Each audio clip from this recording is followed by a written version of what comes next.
Hi friends, நான் இன்றைக்கு 28வது கேள்வி விளங்கப்படுத்த போறேன். சமையல் அறையில் வெண்டிக்காய், கத்தரிக்காய், போஞ்சிக்காய், பாகற்காய், கோவா எனும் 5 வகையான மரக்கறிகள் இருந்தன. அம்மா அவற்றுள் 2 மரக்கறிகளை மாத்திரம் அன்றைய சமையலுக்கு தெரிவு செய்ய வேண்டியுள்ளது.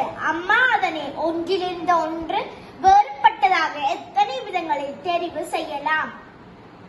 இப்ப நான் அம்மா வெண்டிக்காயையும் கத்தரிக்காயையும் சமையலுக்கு சேர்க்கலாம்.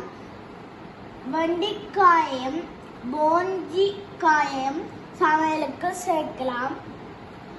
வெண்டிக்காயையும் பாவக்காயையும் சமையலுக்கு சேர்க்கலாம். அது மாதிரி வெண்டிக்காயையும் கோவாவையும் சமையலுக்கு சேர்க்கலாம். அப்ப இதுல உங்களுக்கு 4 சந்தர்ப்பம் வந்துச்சு. பேருந்து கத்தரிக்காவோட போஞ்சி எடுக்கலாம், கத்தரிக்காவோட பாகற்காய் எடுக்கலாம், கத்தரிக்காவோட கோவா எடுக்கலாம். இதுல நாங்க வெண்டிக்காய் எடுக்க முடியாது, ஏனென்றால் நாங்க இதுலயே கத்தரிக்காவோட வெண்டிக்காய் எடுத்துக்கலாம். இதுல உங்களுக்கு அப்ப 3 சந்தர்ப்பம் வருது. இப்ப அடுத்தது போஞ்சிய பார்ப்போம். போஞ்சியோட பாகற்காய் எடுக்கலாம், போஞ்சியோட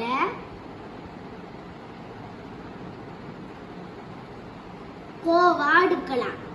இதுல உங்களுக்கு 2 சந்தர்ப்பம் வருது. ஏன் இதுல வெண்டியும் கத்தரியும் வராதுன்னா இதுல நாங்க கத்தரியும் போஞ்சி போட்டுட்டா இங்கே வண்டியும் போஞ்சியும் போட்டோம் அப்படின்னா இதுல 2 சந்தர்ப்பம். அடுத்தது நாங்க பாகற்காய பார்ப்போம். பாகற்காயோட கோவாவை மட்டும்தான் சேர்க்கலாம். அது ஒரு சந்தர்ப்பம். வேணும்டா ஏற்கனவே நாங்க கோவாவோட எல்லா மரக்கறியும் சேர்த்துட்டோம், அதனால பாவக்காய் மட்டும்தான் சேர்க்கலாம். அப்ப இதுல ஒரு சந்தர்ப்பம். இப்ப நான் கூட்டுவேன். 4 3 2 1 இவ்வளோத்தையும் கூட்டினா 4 3 7 7 2 9 9 3 10. அப்ப இதுல நாங்க 10 விதங்களிலிருந்து எங்களுக்கு இப்படி வந்துட்டு.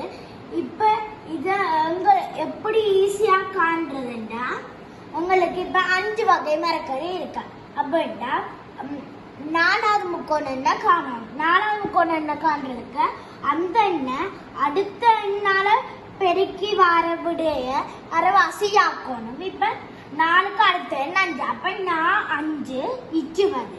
அப்ப 20ல அரைவாசி வந்து 10. நம்மளுக்கு விட வந்துச்சு.